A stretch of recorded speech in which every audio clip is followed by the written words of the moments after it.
Cake কিছুটা বেঁচে গেছে। একটা কাজ করি, ইঁদুর মরা বিষ মিশিয়ে এখানটা রেখে দিই। বাড়িতে যে এত পরিমাণে ইঁদুর হয়েছে, ইঁদুরের যন্ত্রণায় কিছু করা যায় না। বাবা, আজকে আমার জন্মদিন, তুমি আমার জন্য কেক আনবে না? আরে, আমার মেয়ের তো জন্মদিন, আমার কাছে তো টাকাও নেই। আচ্ছা মনে, তুই বাড়িতে থাক, আমি বাজার থেকে তোর জন্য কেক নিয়ে আসবো।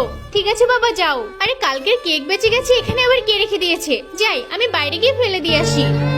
বাবু, কালকে তোর জন্মদিন ছিল, এই কেকটা আবার এখানে কেন রেখেছিস? যা তো বাইরে গিয়ে ফেলে দিয়ে আয়। আচ্ছা মা, দিয়ে আসছি। বাবু, এই কেকটা কোথায় নিয়ে যাচ্ছো? আঙ্কেল, কালকে আমার জন্মদিন ছিল, তাই কিছুটা কেক বেঁচে গেছে, আমি ফেলে দিতে যাচ্ছি।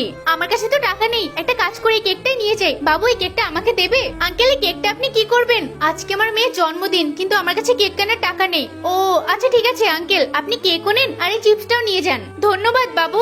যাক, কেক তো পেয়ে গেলাম। ভাই, একটু আস্তে ফুটবল খেলুন, নয়তো আমার কেকটা ভেঙে যাবে। বাবা, তুমি আমার জন্য কেক আর কুরকুরে নিয়ে এসেছো? হ্যাঁ, এই দেখ মনা, তোর জন্য কেক এনেছি, কত সুন্দর। এই কেকটা তুই এবার কাটবি। এই বলটা আমার দিকে দে। শুভ জন্মদিন, কি মজা, আমি কেক কাটছি, কি মজা, আমি কেক কাটছি। এই নে মনা, এবার কেক খা। আরে, কেকটা তো পড়ে গেল। কি, ওই কেকটা তুই ফেলিস না, একটা আঙ্কেলকে দিয়েছিস? তাড়াতাড়ি চল। ভাই, আমাদেরকে ক্ষমা করে দেবেন, আমরা ইচ্ছে করে বলটা মারিনি। ভাই, ও কেকটা খাবেন না।